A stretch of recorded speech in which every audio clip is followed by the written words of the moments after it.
I did not decide to start my own company.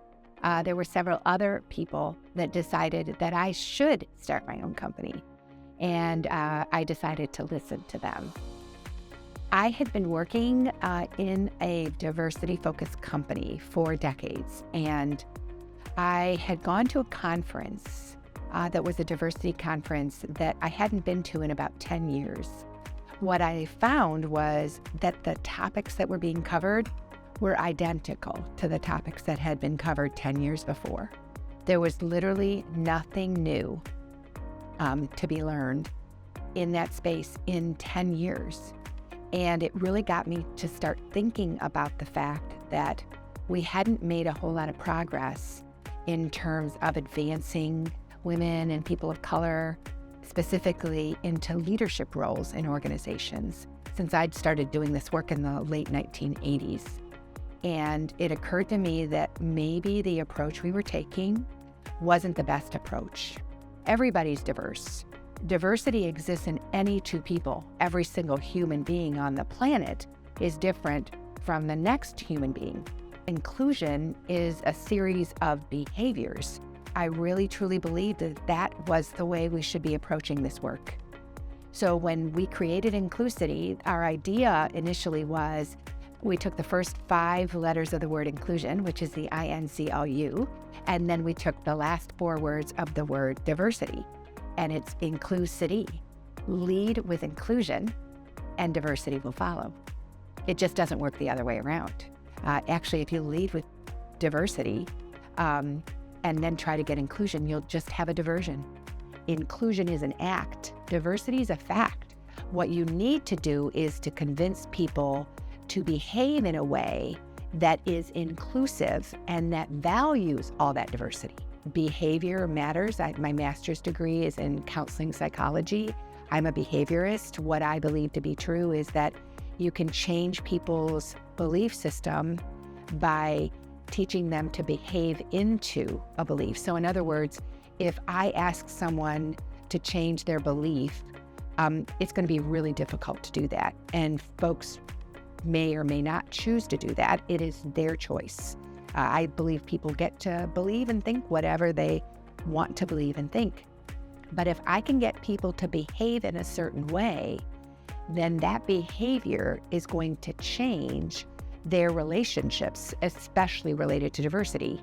And the more they behave into different relationships, those relationships are going to cause their beliefs to change. When I talk about the behaviors or the actions of inclusion, I'm actually talking about pretty simple things.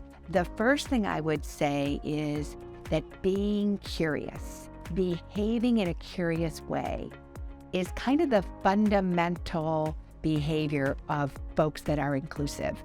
We walk into situations with an energy of really wanting to get to know other people. We're curious about them. We go into it thinking that we don't really know them, and so we want to get to know them more. One of the ways that you do that is by asking questions and then by really listening to people. That part is a little bit harder than it sounds, because when we are asking questions, a lot of times what we're doing is we're coming up with answers in our own head, and we're kind of hearing, but there's a huge difference between hearing and really listening. When you're listening to someone, you've engaged not just your head, but you've also engaged your heart. You're listening not just for people's words, but you're also paying attention to the emotion and the feelings that come with those words. You're watching their body and how their body is responding to the questions and to the words that they're saying. And if you really listen to people, there's going to be information that they're going to share that when you combine it with your curiosity, it's going to lead you to ask more questions. And I really truly believe that most people want to share themselves with others. They want to be known. They want to be seen for who they really are. And so when someone is interested in them and demonstrates curiosity, it instantly creates a bond between people. So I would say that demonstrating curiosity, listening and asking questions are the foundation of inclusive people and inclusive leaders. Inclusive leaders want to know who the people are that work with them on a personal level. They don't think of them just as individuals who are there to do something for them or to do something for their company or to make money for their company or et cetera. They understand that each person is really different and is really important, and that each person is unique in terms of the skills and the talents that they have. And they care about wanting to learn what those skills and talents are so that then they can help them develop and contribute. And what I've learned over the years of managing and leading people is that people don't want you to give them special treatment. People don't want you to reward them for things that they haven't accomplished.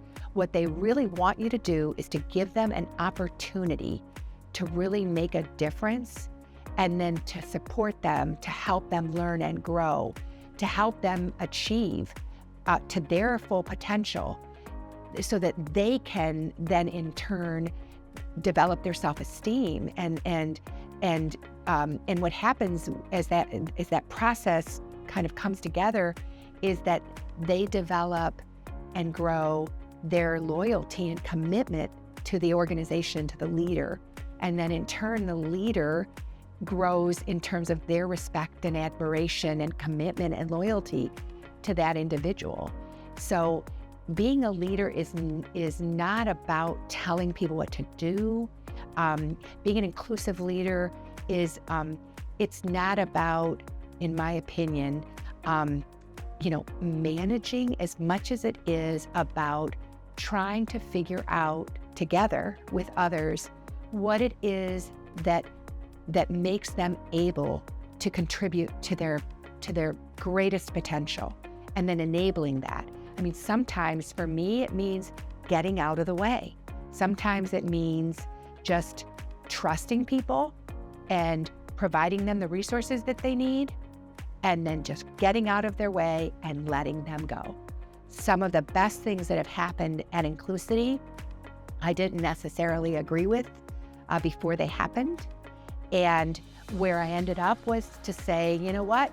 This is your department. This is your area of expertise. Even though I may not agree, I'm going to trust you and just let you run with it. And more than half the time, I've been really profoundly impressed, surprised, and so excited about what people have been able to do when they believe in something and when they are just enabled to create on their own.